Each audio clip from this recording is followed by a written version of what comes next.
The world's oceans are littered with evidence of massive earthquakes, mysterious floods of biblical proportions, ancient tsunamis, mega disasters that have destroyed whole ancient cities and made them sink beneath the waves.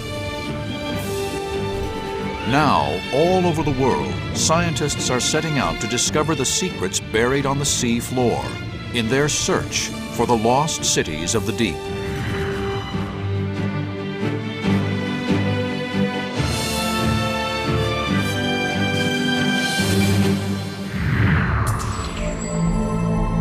The legend of Atlantis, an earthly paradise that existed before the great civilizations of Egypt, Greece, and Rome. A mega metropolis destroyed by a natural catastrophe, now submerged beneath the waves. But in their search to explain the legends, archaeologists are finding that truth is stranger than fiction. Entire cities really were lost to the oceans through one or more ancient catastrophes, and only now are their secrets being revealed. Are these ancient Japanese pyramids 8,000 years older than the Great Pyramid of Giza in Egypt? The remains of the world's first city? Or are they just strange natural formations? Off the coast of Britain, a discovery that could reshape history. Have divers found evidence that the biblical flood of Noah was real? In India, one of the oldest civilizations in history, comes a story straight out of Indiana Jones. This spectacular temple has stood for over 1,000 years. But legends passed down from generation to generation since ancient times tell that it was once one of 7 that have mysteriously disappeared.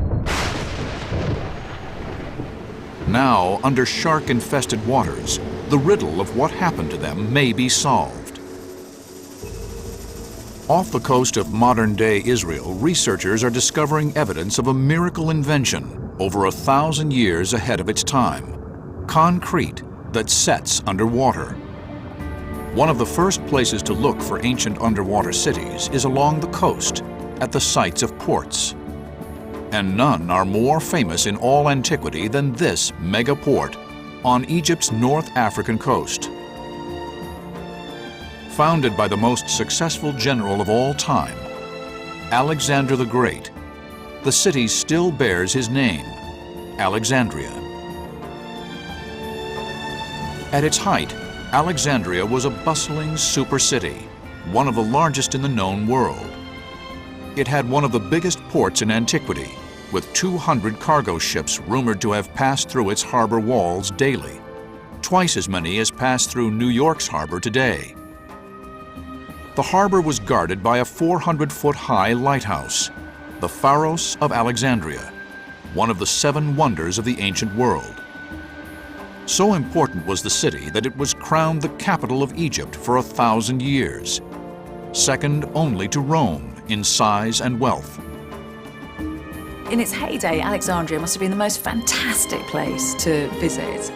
It was very rich, it was very sumptuous, and it was a real magnet, so anyone who was anyone came here. But it was not alone. Alexandria formed part of a massive built-up development along miles of coastline, not unlike the continuous band along America's northeastern coast.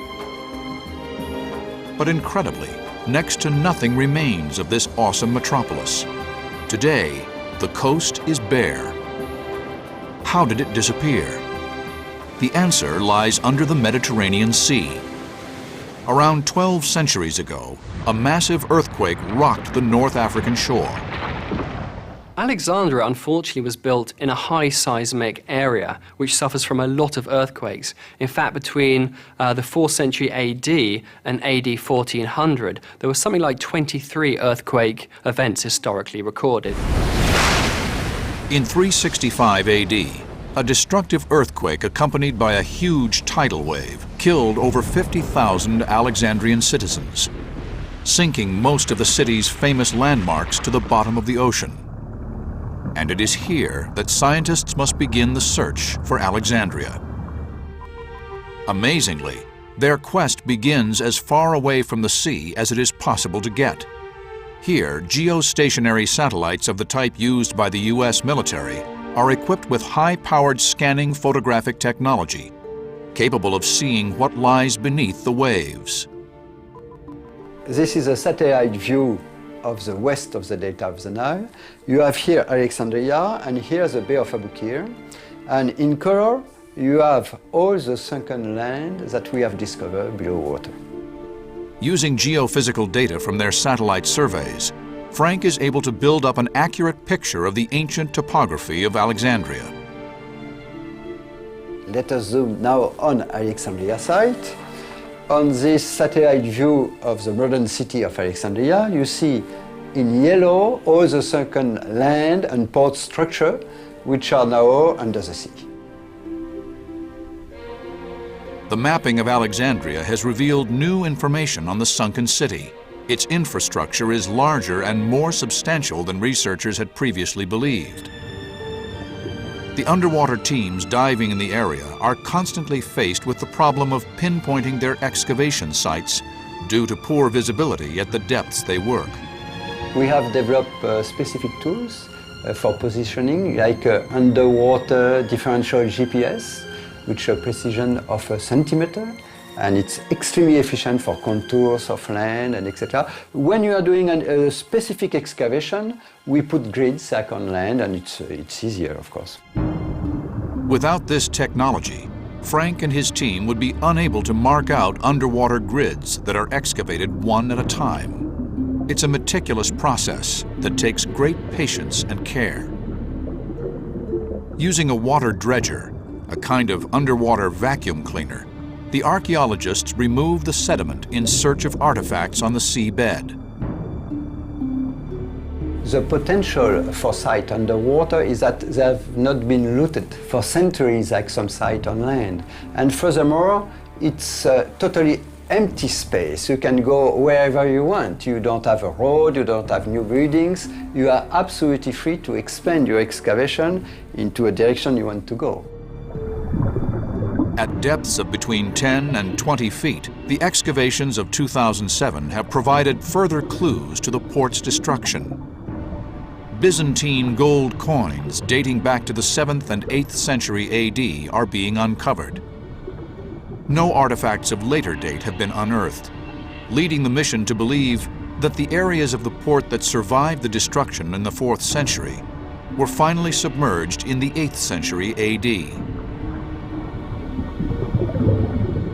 But it is not only small objects like these beautifully preserved golden rings that the team is discovering. Egypt's underwater sites are littered with large sunken treasures, including sphinxes, statues, and stone blocks, complete with royal signatures and hieroglyphs. On Anti-Rhodos Island, we have discovered a small sanctuary of Isis, with a beautiful statue of a priest of Isis, very well preserved sphinxes. On the Poseidon, we found a full walled temple. The new findings echo the descriptions of Strabo, the Greek geographer who visited the city in 25 BC. Unlike ancient sites on land, the artifacts waiting to be discovered underwater have for centuries been free from looting, offering archaeologists a fascinating insight into Alexandria's once glorious ancient past. The team has discovered over 10,000 artifacts from their 3,500 dives, but this is only the start. The work is ongoing, so there's still many, many more treasures down there. But in a way, I think that's one of the romantic things about Alexandria. It's almost like Atlantis. It really is a lost city. But despite its fame, Alexandria is not the largest port in antiquity to mysteriously disappear. Off the coast of Israel, archaeologists are searching for evidence of a huge harbor wall. Hundreds of blocks, some weighing up to 50 tons each, lie on the seabed and are believed to be part of a 2,000-year-old megaport.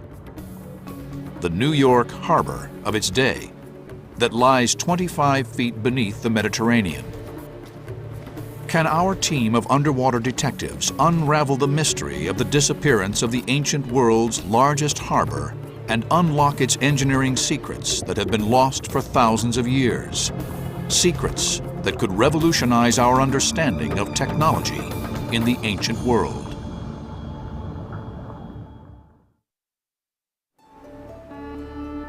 The Ancient Discoveries team is in Caesarea, modern-day Israel, the site of the ancient world's largest port, investigating its disappearance into the sea. This incredible mega port protected up to 300 ships and opened up the world of travel to thousands, kick-starting trade networks and ancient immigration in the Roman Empire. This was the first globalized empire, and to globalize an empire you have to have great forms of communication, from your roads that we all know about to actually the ports itself. You need central ports that can take the supertankers of the age filled with the fruits of globalization. Caesarea was named after the great Roman Emperor Julius Caesar. It was built by the Jewish king Herod to be the major port in the Roman Protectorate Judea and the largest port in the eastern Mediterranean. The harbor itself was unbelievably huge, big. Nobody could see such a big structure worldwide. It was the largest structures on Earth at the time. 90,000 square yards, that's a huge area. Trade from as far away as Burma flowed across Asia and the Middle East to satisfy demand in the major European cities of Athens and Rome. This trade needed a mega port. Thousands of men were recruited from all corners of the empire to begin the 12-year project. He created water breaks that was 180 feet wide, huge. You could have a highway on top of it. And it extended deeply to the sea, almost half a mile into the sea. The eastern Mediterranean can be rough. A powerful wind blows up from the continent of Africa every summer, whipping the sea into a frenzy. The engineers needed to create a massive solid breakwater to protect the ships that lay within the port. To solve this problem, they used the very latest in cutting-edge Roman technology, a substance that most people would believe is a creation of modern engineering: hydraulic concrete. A technological advancement that underpins all of today's mega harbors.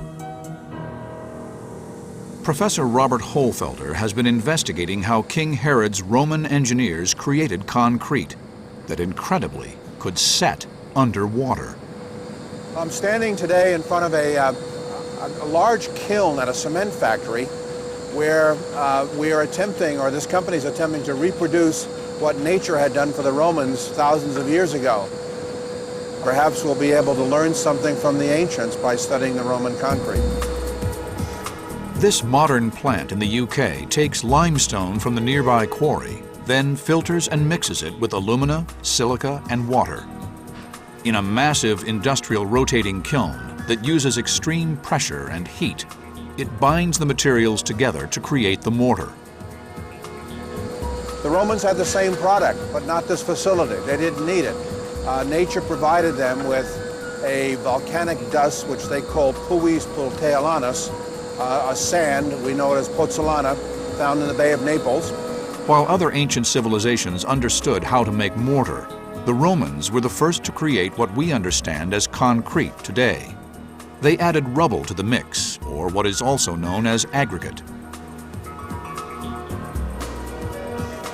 The mix underpins all the Roman superstructures built during its global dominance, like the Pantheon that still stands in Rome today. And my task in the last couple of years, starting with my work at Caesarea, was to see how the Romans extended this architectural revolution into the sea. The Romans were faced with a problem at Caesarea. How do you make concrete set underwater? What appears to happen is that after the concrete sets underwater, the pores of the concrete are so small that in a sense the concrete becomes impervious to the action of the sea. King Herod's engineers understood the waterproof qualities of the concrete and set about devising construction methods to build the gigantic port at Caesarea.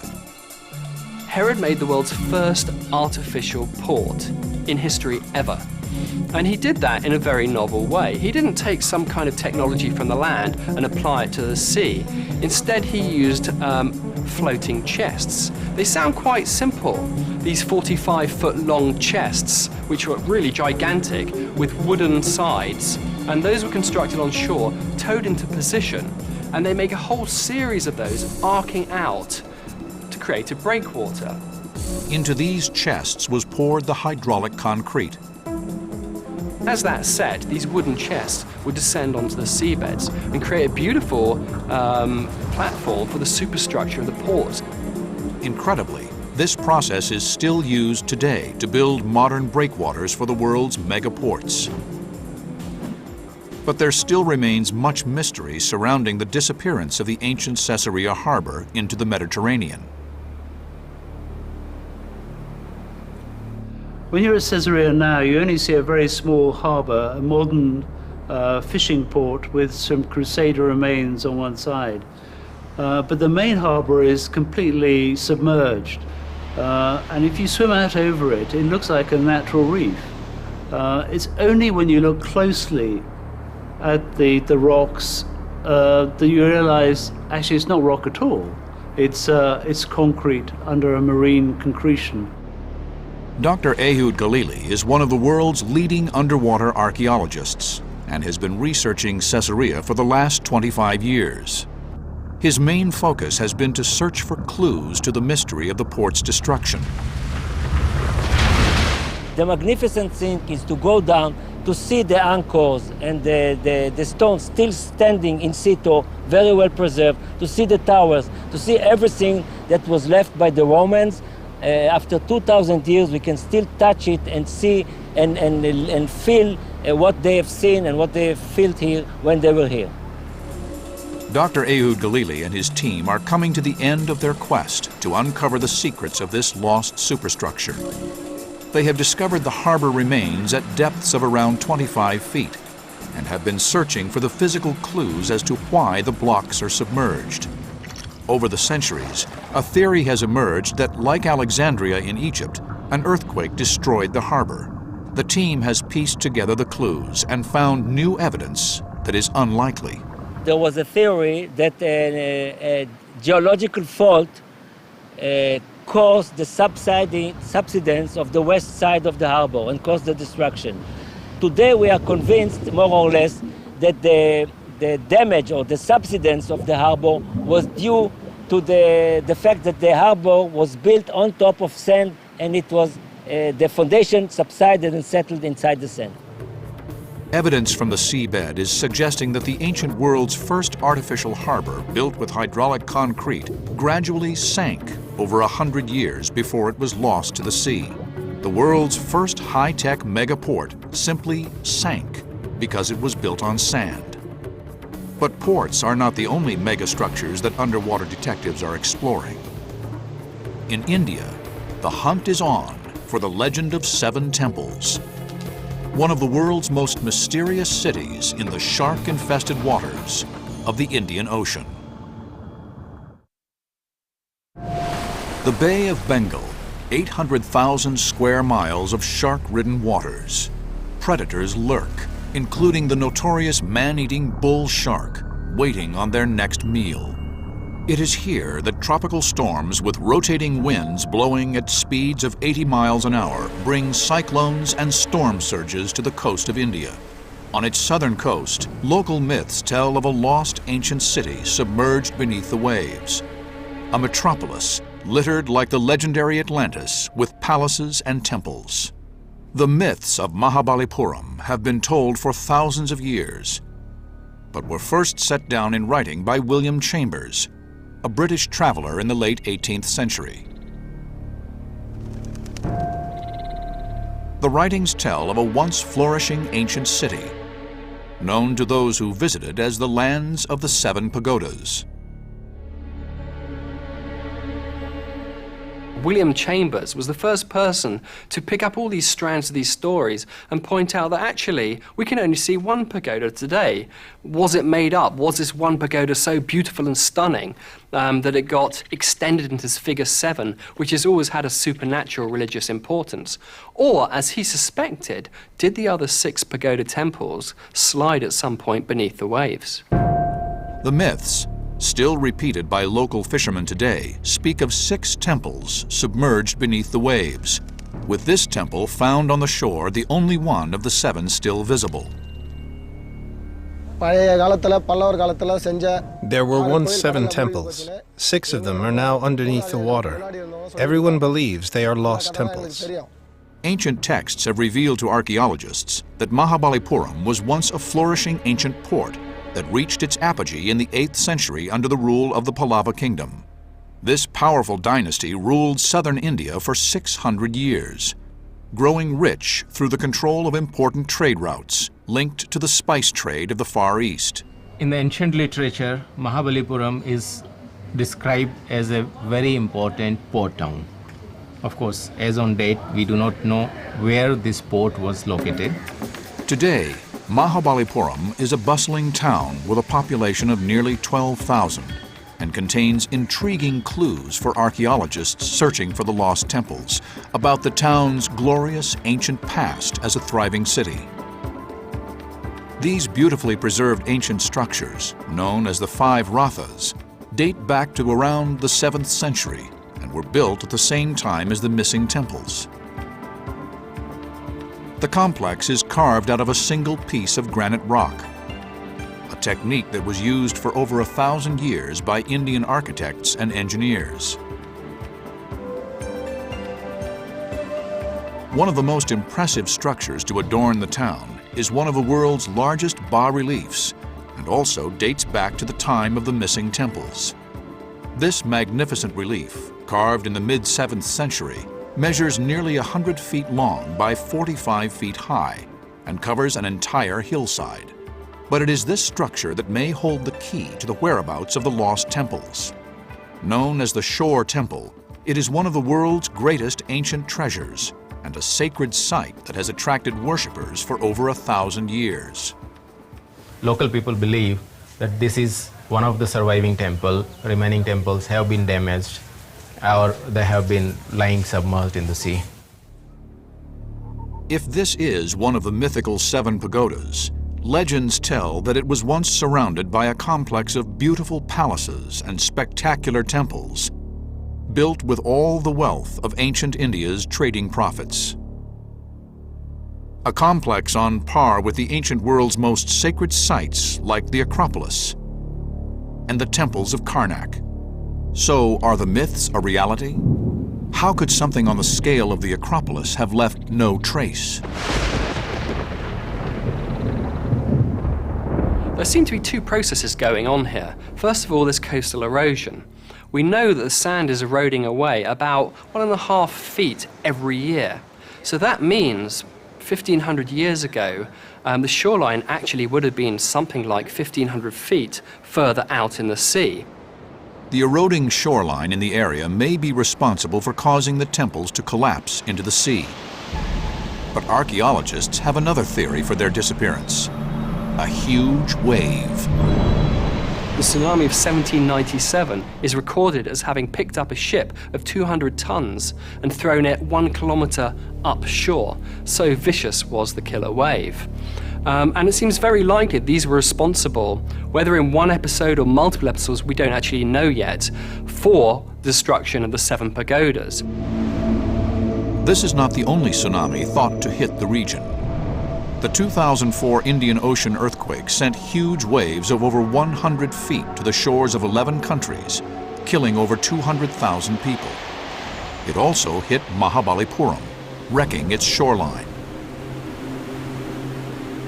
For a few minutes after the sea had receded over 500 yards from the shore and before it came back as a violent tsunami, local fishermen stood face to face with the answers to this 1,000-year-old legend.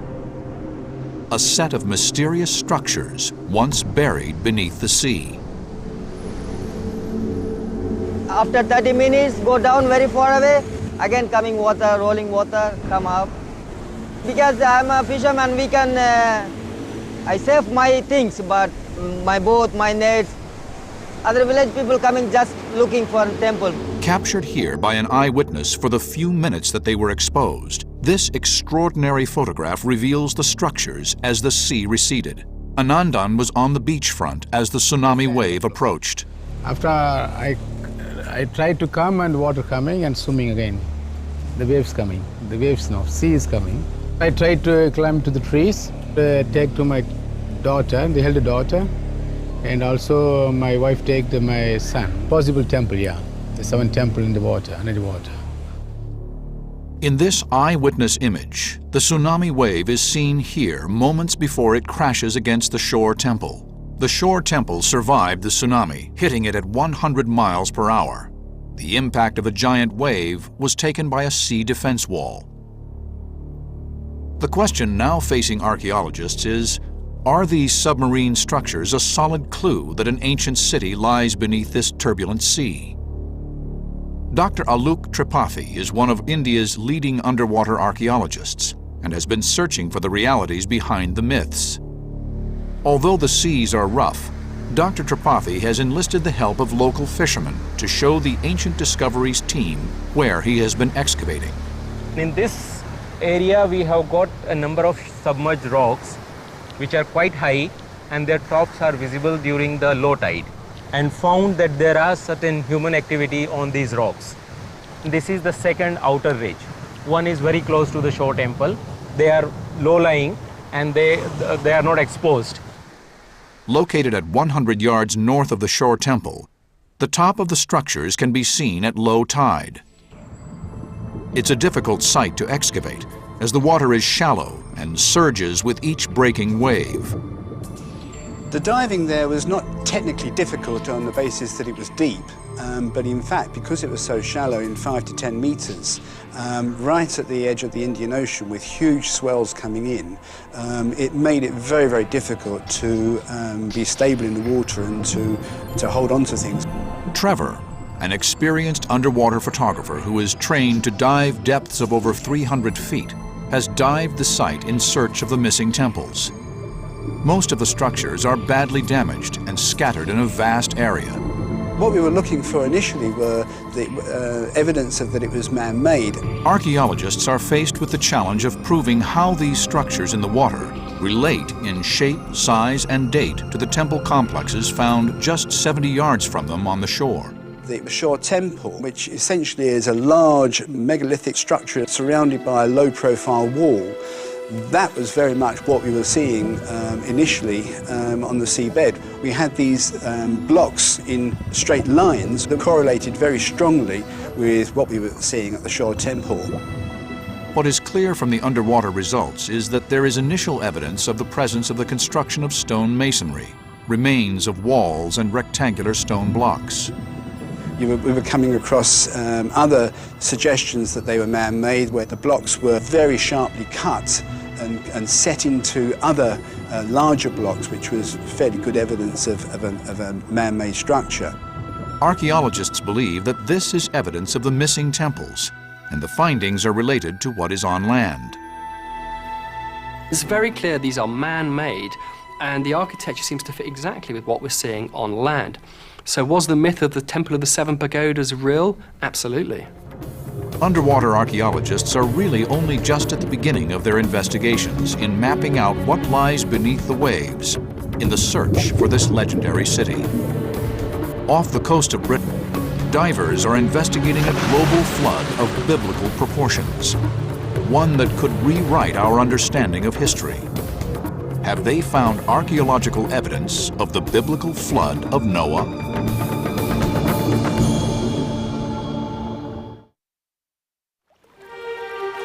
Myths and legends of cataclysmic floods exist in all ancient cultures, such as the famous legend of Noah and his ark.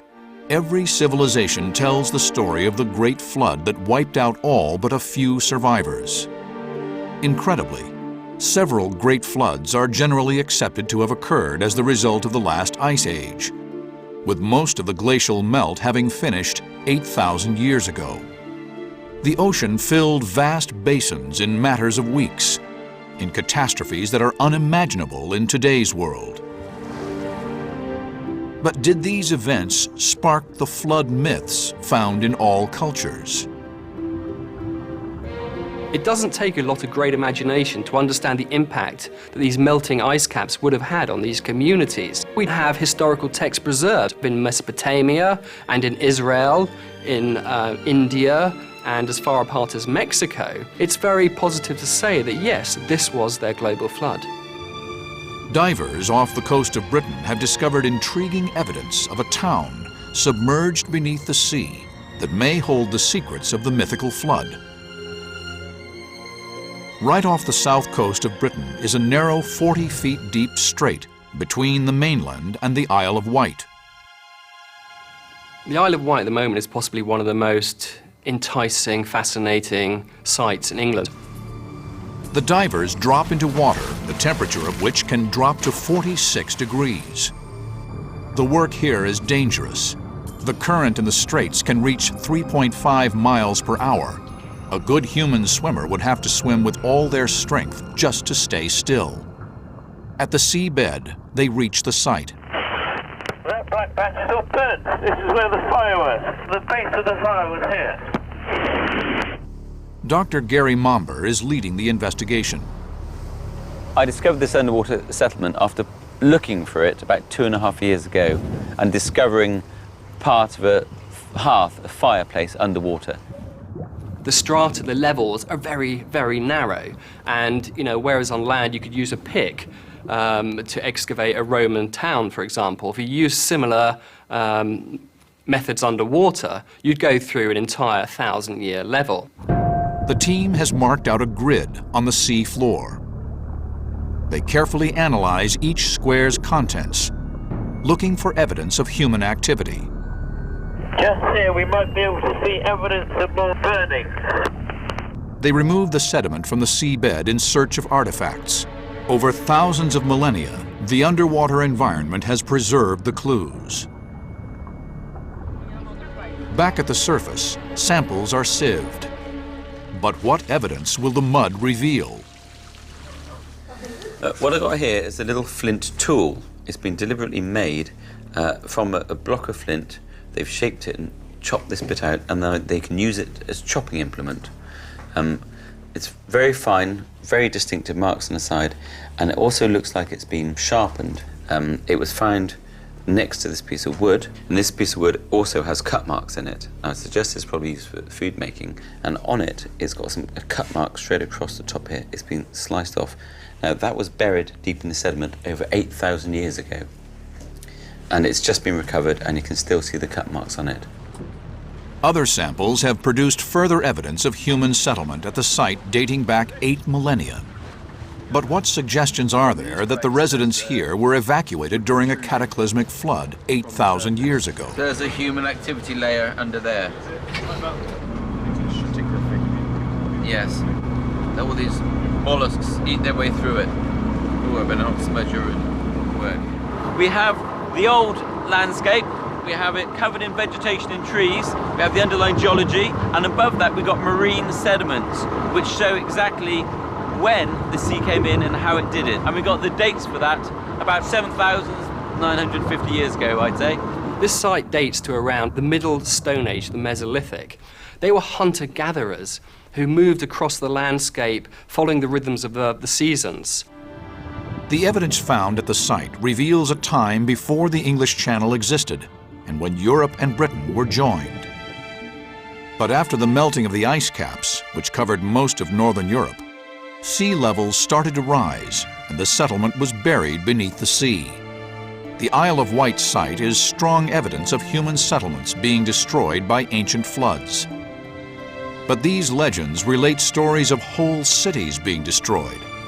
What evidence is there of ancient mega-cities being wiped out by floods or rising sea levels?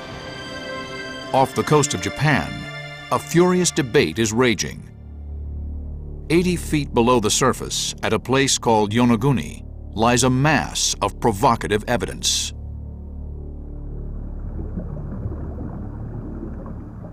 Could these steps be elements of a construction that formed part of a huge city-temple complex beneath the sea?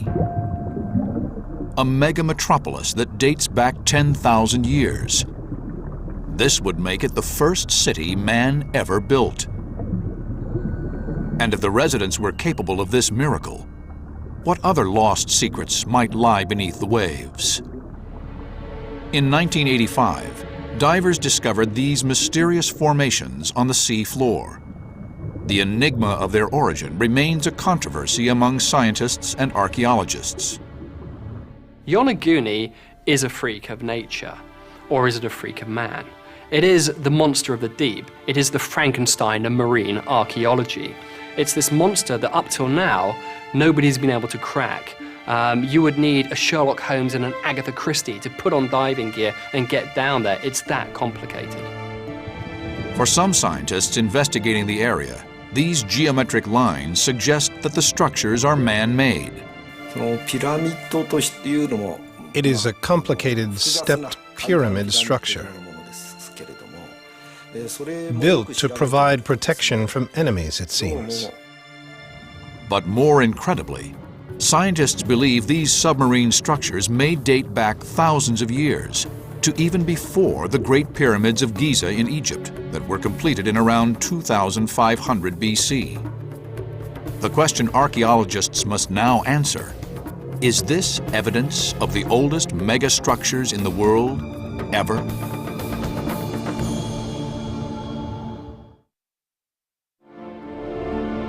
Underwater archaeologists are investigating off the island of Yonaguni in Japan whether these huge submarine formations are evidence of the oldest man-made superstructures predating the great civilizations of Rome, Greece, and Egypt by thousands of years.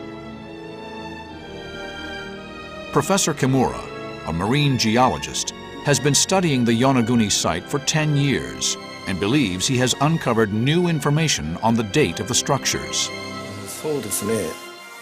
At one time, it was thought that they might be as old as 10,000 years old. But as we have accumulated more evidence, I have come to think that it was constructed over a period of time between 3,000 to 5,000 years ago. But other researchers have doubts about its age. Well, what is this site? I mean, that is the $6 million question. This just completely runs contrary to anything that's ever been found beneath the sea. We have now fine settlements in Nagasaki Prefecture beneath the sea, and we know what they look like. And these things are dominated by pottery and flints and finds. Problem is, at this particular site of Professor Kimura, there is no pottery, there's no material culture. What has amazed scientists studying the area, but also led to doubts about its existence as a man-made site, is the pure scale and size of the structures lying beneath the waves. The biggest structure is 600 feet wide and 90 feet high. When you go down eerily under great visibility on Yonaguni, you have this massive site which initially looks like a pyramid in the deep. It's something like over 900 feet wide, and it's intercut along its edges with these horizontal planes, completely smooth, and then walls going up at complete 90-degree angles. Labeled as #1 Monument, or Yonaguni Underwater Pyramid, it looks like a stepped pyramid which investigators believe closely resembles a giant gusuku from Okinawa, which still stands today. The gusuku is thought to be a mixed structure, part castle and part temple. In the case of Okinawa castles, this could be a sacred site like a tomb. This is reminiscent of a pyramid. It's basically what we have here. These perfect rectangular corners make it difficult to believe for some researchers that this is a natural occurrence. When you look at these surfaces, which are very smooth, they kind of look like negatives.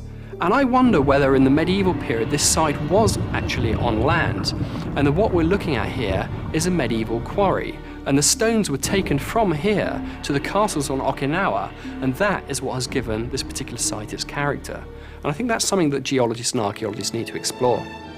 If Professor Kimura's theory is right, The site at Yonaguni is evidence of an advanced civilization predating Egypt. The first civilization recognized by most historians as undertaking massive building projects that have lasted. This is a portion of the Yonaguni site, a 300:1 scale model taken from our surveys. You enter part of a loop that circles the entire site. Here, the path climbs and is met by two large sculptures. Past them is the tomb area. We think this is the most sacred area. The loop road, described by Professor Kimura, that surrounds the complex, has intrigued underwater archaeologists. Its widest part measures 15 yards, and through their investigations, scientists believe they have uncovered evidence of an arched gate at its entrance. With a proposed loop road connecting all the structures at the site, the underwater region has city-like attributes. This kind of structural engineering, if proved man-made, demonstrates a civilization using techniques and technology that was advanced for its time, but was then lost. Incredibly, only 100 miles to the north of Yonaguni, Professor Kimura is searching for more evidence of massive underwater constructions. At Shatan, there are what we believe to be ruins. They have been visible for 10 years, and we have been trying to certify what they are. The Shatan site is situated off the island of Okinawa in Japan. The Ancient Discoveries team is launching a dive in search of the structures using a remote-controlled robot sub to guide the camera right up to the site. Teams of trained divers and underwater cameramen prepare to use the latest in cutting-edge diving technology. The remote-controlled robot submarine, first developed by the U.S. Navy, now allows underwater archaeologists to record high-definition images at depths of over a mile beneath the waves. Professor Kimura is leading the search. Attached to an umbilical cord, the remote-control camera feeds images back to the boat. The visibility is remarkably clear at this site, allowing the divers to fully investigate the submerged ruins.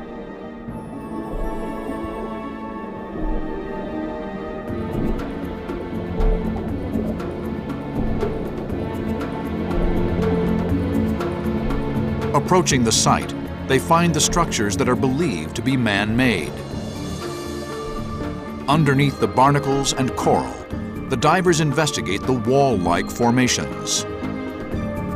Professor Kimura believes the structures they are investigating at the site are similar in their construction pattern to those found on land at Shuri and Nakakusuku. What we are seeing here is something like a castle or a fort. In China, there are structures like stepped pyramids, and this resembles them. There is also a marked resemblance to the foundations of castles at Shuri and Nakagusuku. Could castles like this have once existed thousands of years ago on the islands of Japan, only to be lost to the depths of the ocean? Were they the centerpiece of a lost city?